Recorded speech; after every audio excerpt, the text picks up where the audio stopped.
Book Summary: The Almanack of Naval Ravikant by Jorgensen. Getting rich is not just about luck. Happiness is not just a trait we are born with. These aspirations may seem out of reach, but building wealth and being happy are skills we can learn. Jorgensen in this awesome book, The Almanack of Naval Ravikant, teaches exactly that. The skills needed to become wealthy are discussed in detail in this book so that you may also attain the coveted title of wealthy. Today we will talk about the book by Jorgensen, The Almanack of Naval Ravikant. Getting rich is not just about luck. Happiness is not just a trait we are born with. These aspirations may seem out of reach, but building wealth and being happy are skills we can learn.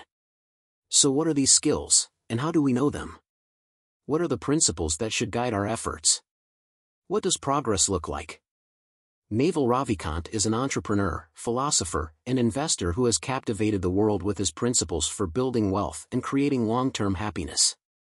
The Almanack of Naval Ravikant is a collection of the Naval's wisdom and experience from the last 10 years. This isn't a how-to book or a step-by-step scheme. Instead, through Naval's own words, you will learn how to walk your unique path toward a happier, healthier life. We will discuss this summary in two parts. We will first know, in detail, about wealth. And after that, we will understand happiness. 1. Wealth. What is the difference between wealth and money? Money is how we transfer wealth. Money is social credit. Wealth is the thing we all want. Wealth is assets that you earn while you sleep. Wealth is also the computer program running at night. Wealth is even money in the bank. So the definition of wealth is businesses and assets that you earn while you sleep. Find and build specific knowledge. Specific knowledge cannot be taught, but it can be learned. When the Naval talks about particular knowledge, figure out what you were doing as a kid or a teenager almost effortlessly. Something you didn't even consider a skill, but people around you noticed. Your mother or your friend growing up would know about your specific knowledge. Detailed knowledge combines unique traits in your DNA, upbringing, and response. It is baked into your personality and your identity. The first person to point out the specific knowledge of Naval was her mother. It was the time when Naval was 16. He was telling his friend that he would be an astrophysicist and her mother said, "No, you are going into business." Naval said, "What my mom is saying, I am going to be in business." Her mom knew exactly what she was talking about because she noticed her child closely. Specific knowledge is found much more by pursuing your inner telling, genuine curiosity, and passion. It is not like this to go in a trendy career or whatever business investors say, go in that. If you have ever invested your money or read something about finance, you must have come across this word compounding. Compound interest not only applies in the finance world but also in every aspect of life. All the returns in life, whether in wealth, relationships, or knowledge, come from compound interest. For proof of this, you can look at some of the top roles in society, like why someone is a CEO of a public company or managing billions of dollars. The answer is that people trust them. They are charged because the relationships they have built in their work have compounded means 10x or 20x. Take on accountability. To get rich, you will need leverage. Leverage can be labor, can be capital, or it can be code, or media. But most of these, like labor and capital, people have to give to you. So to get these things, to build trust with people, here comes the concept of accountability. So accountability is a double-edged thing. You can take the credit when things go well, but if things do not go well, you must take all the failures in your name. This means you will face all the negative. We are still socially hardwired to not fail in public under our names. The people who can fail in public gain a lot of power.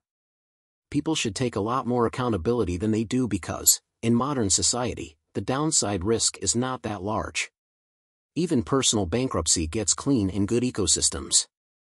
Build or buy equity in a business. Why is owning equity in a business essential to becoming rich? It's ownership versus wage work.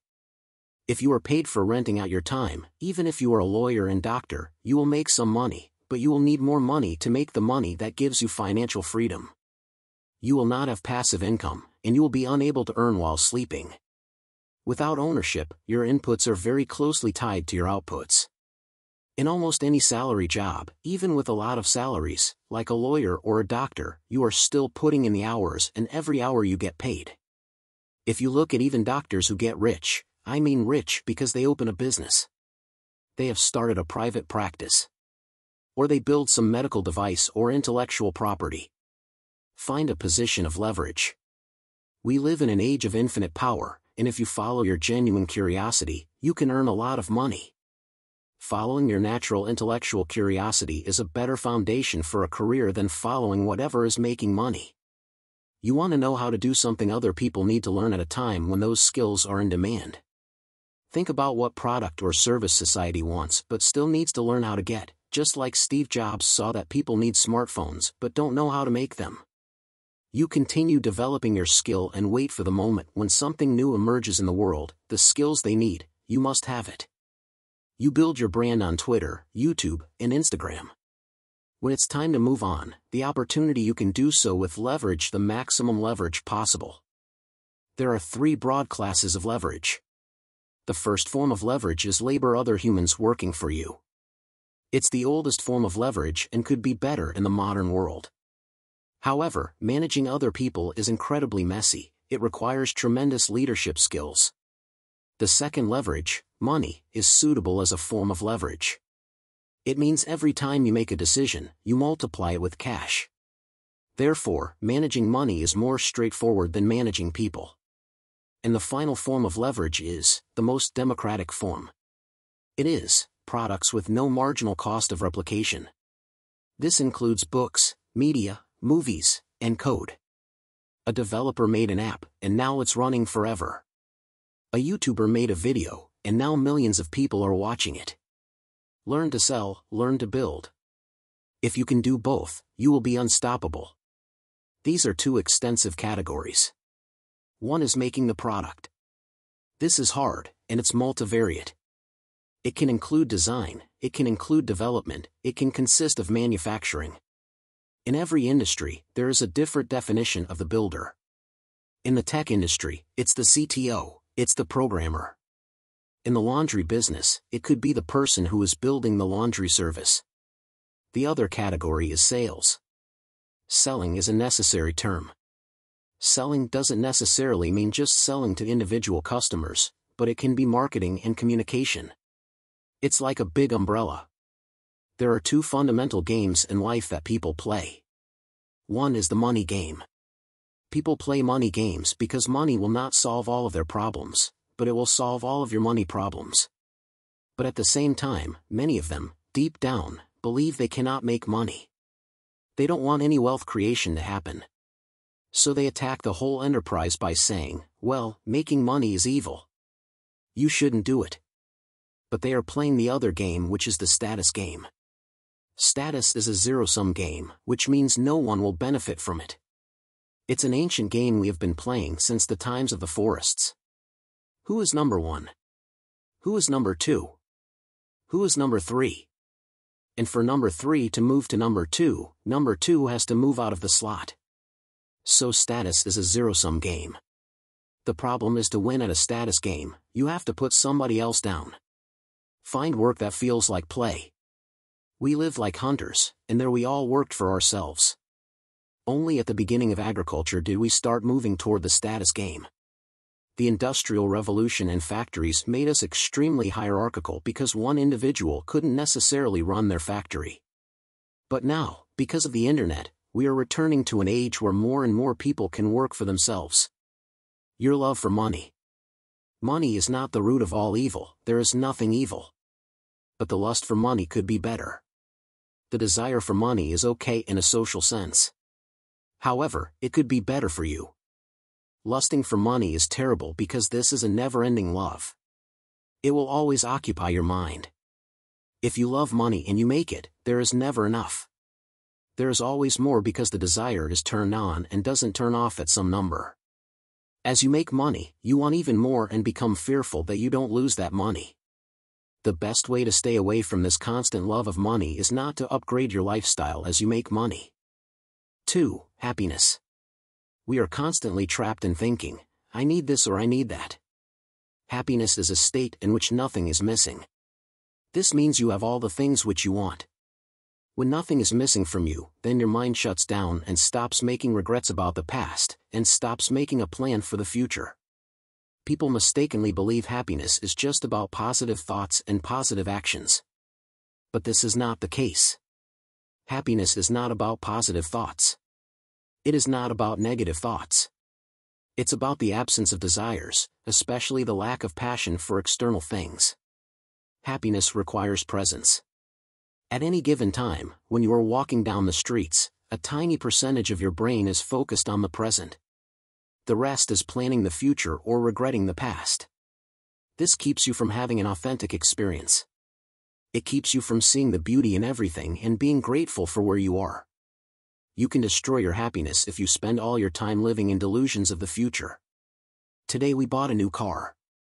Now I'm waiting for the new vehicle to arrive.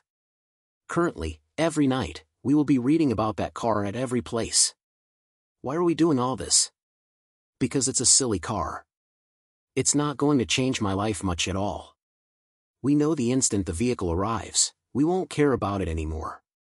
The thing is, we are addicted to the external thing. And we have started thinking that external things will give us happiness, but it's not that way. Oh, I will be happy when I get that thing, whatever it is. That is the big mistake we all make all day long. All man's troubles arise because he cannot sit quietly in a room. If you could sit for 30 minutes and be happy, you would be successful. That is a very powerful place, but only some of us get there. If you are peaceful inside and out, because of it, you will get happy. Life isn't that hard. We made it hard. For the navel, jealousy was a tough emotion to overcome. It's a toxic emotion because you are no better off with jealousy. And nothing happens to the person because of whom you were feeling jealous.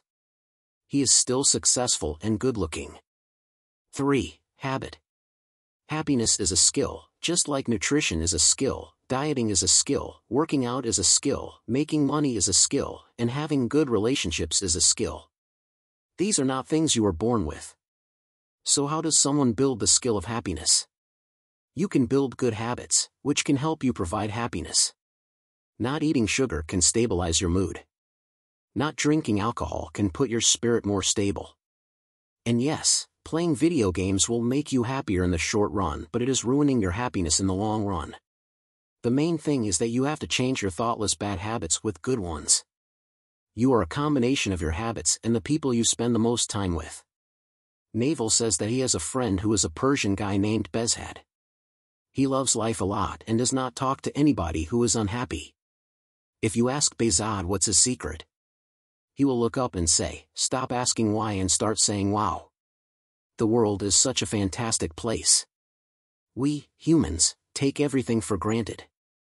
Like what you and I are doing right now, we all are at our homes, sitting indoors, and you are reading this summary. We should be two monkeys sitting in the jungle, watching the sun go down. If you live in the present moment, you can see how many gifts we have. That's all we need to do. Here Naval tells his habits which helped him to be happy. The first one is meditation. The purpose of meditation is to understand how the mind works. Meditation means just being very aware in every moment. This means that if you are walking, then focus on walking. Naval also says that working out every day made him happier. If you have peace of body, it's easier to have peace of mind. Now how can you change habits? Pick one thing. Cultivate a desire. Visualize it. Define a path for it. Identify needs, triggers, and substitutes. Tell your friends and track meticulously. In any situation in life, you always have 3 choices. You can change it, you can accept it, or you can leave it. If you want to change it, then it is a desire. It will cause you suffering until you successfully change it. For example, if a person is poor, he will desire to become rich, and until he changes his situation, he will suffer. The option which could be a better option is sitting around wishing you would change the situation but not changing it. Hoping you can leave it but not leave it, not accept it. The phrase Naval probably used the most to himself in his head is just one word: accept. So does acceptance look like? It's to be okay whatever the outcome is of what you did. We don't always get what we want, but sometimes what is happening is for the best. As it is written in the Gita, whatever is happening for good. Achieving acceptance is very difficult, so here Naval shares some hacks that helped him accept situations. The first hack is stepping back means when this kind of situation came, what happened after that? Last time you had a business failure.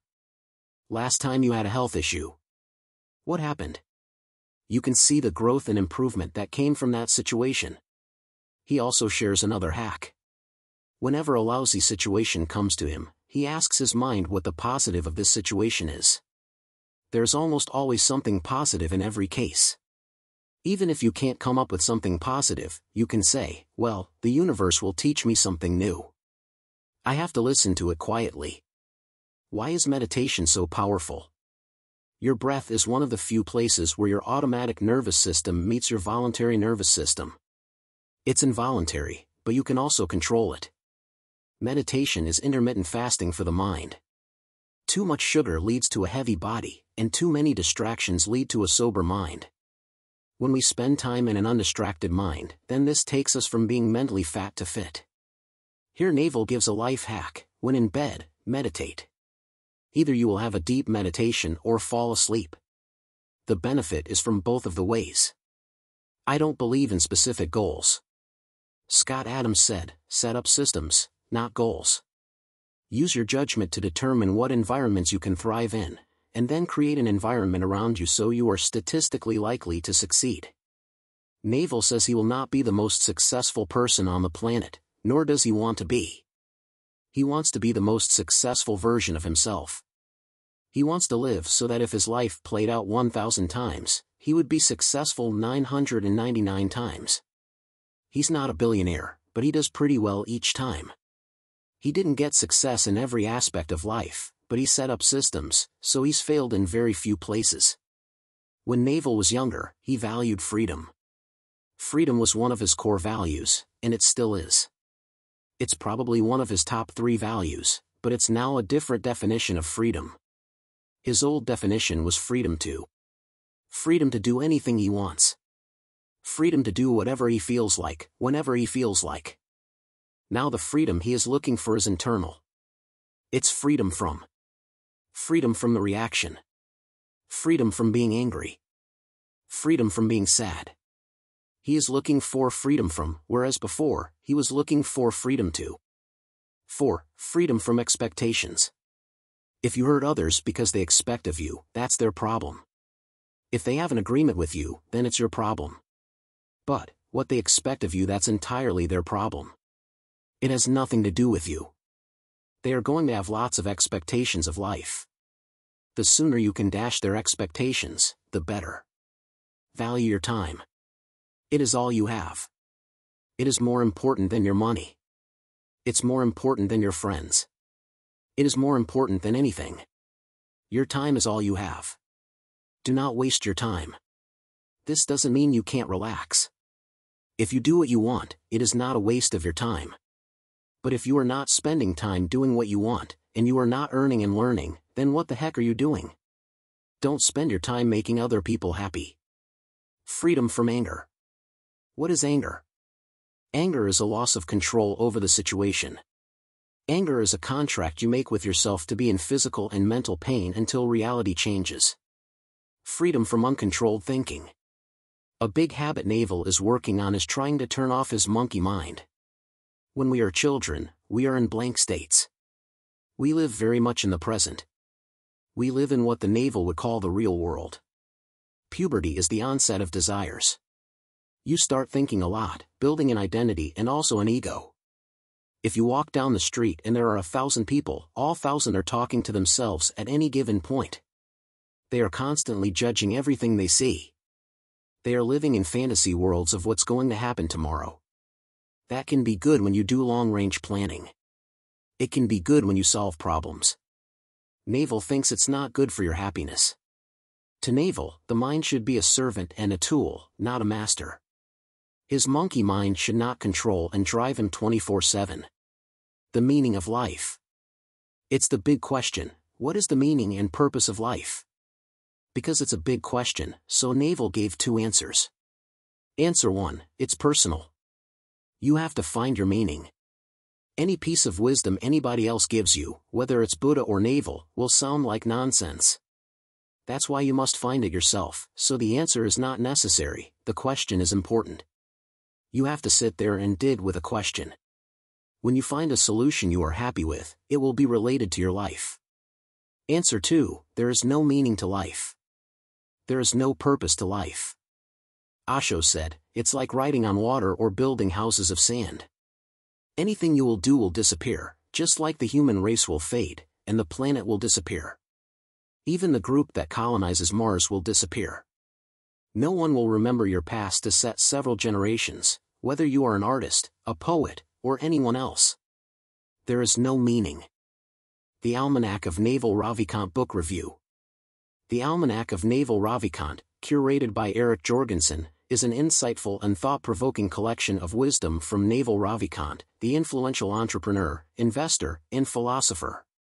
As a reader, I found this book to be a treasure trove of knowledge, offering valuable lessons on topics such as wealth, happiness, and personal growth. The book is structured as a compilation of Naval's tweets, podcast interviews, and essays, which Jorgensen has skillfully organized into coherent themes. This format makes it easy to digest the content and allows readers to explore specific topics of interest. One of the most compelling aspects of the Almanack of Naval Ravikant is the emphasis on developing a deep understanding of oneself and cultivating a growth mindset. Naval's insights on the importance of self-education, mental clarity, and emotional intelligence are truly inspiring and have left a lasting impact on my own personal development journey. The book also delves into the realm of wealth creation, providing practical advice on investing, entrepreneurship, and decision-making. Naval's unique perspectives on these topics are both refreshing and valuable for anyone seeking to create financial freedom. Thank you for watching. Please subscribe, like and share. See you in next videos.